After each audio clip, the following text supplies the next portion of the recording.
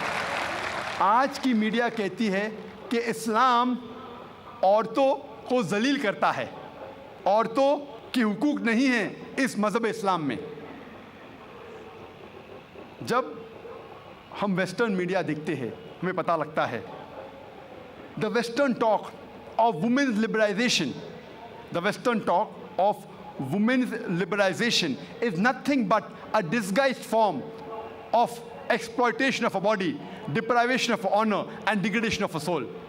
یہ مغربی نعرہ آزادی نسواں کا حقیقت میں عورت کو ذلیل کرتا ہے، اس کی عزت کو لوٹتا ہے، آبرو کو لوٹتا ہے۔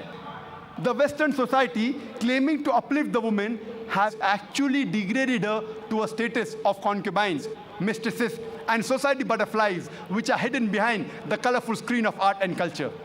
یہ مغربی تہذیب جب کہتی ہے کہ ہم عورتوں کے درجے کو بلند کرتے ہیں، حقیقت میں وہ عورتوں کو طوائف بناتے ہیں، رخیل بناتے ہیں، بازار کی زینت بناتے ہیں، آرٹ اور کلچر کے رنگین پردے کے پیچھے۔ آرٹ اور کلچر کے نام پہ وہ کہتے ہیں کہ ہم عورتوں کو آزادی دے رہے، حقیقت میں وہ انہیں ذلیل کرتے ہیں۔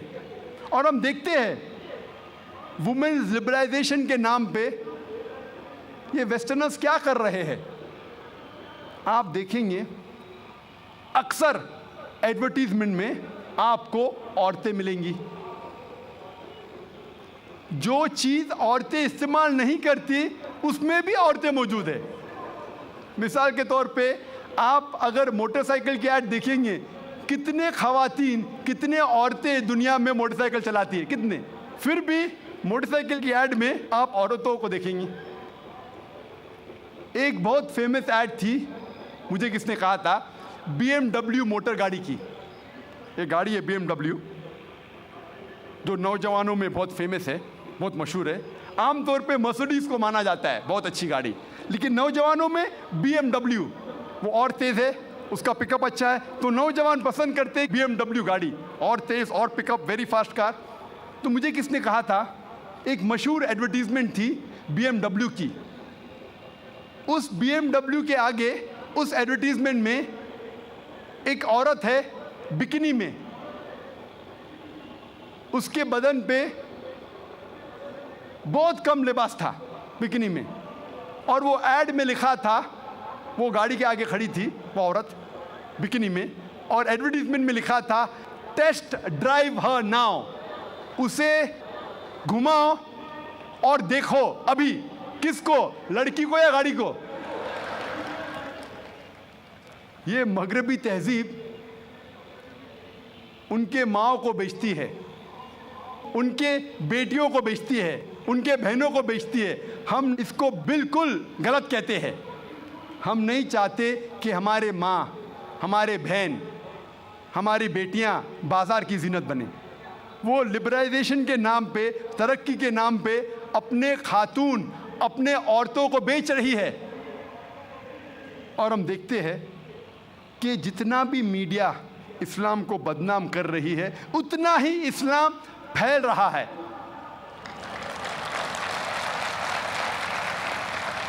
آج سب سے زیادہ پھیلنے والا مذہب ساری دنیا میں number 1 Islam.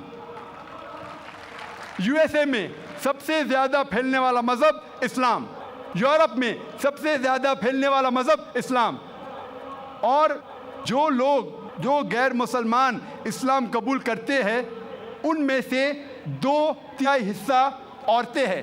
2/3 of them are women. اگر اسلام عورتوں کو ذلیل کرتا ہے تو عورتیں اسلام قبول کیوں کرتے؟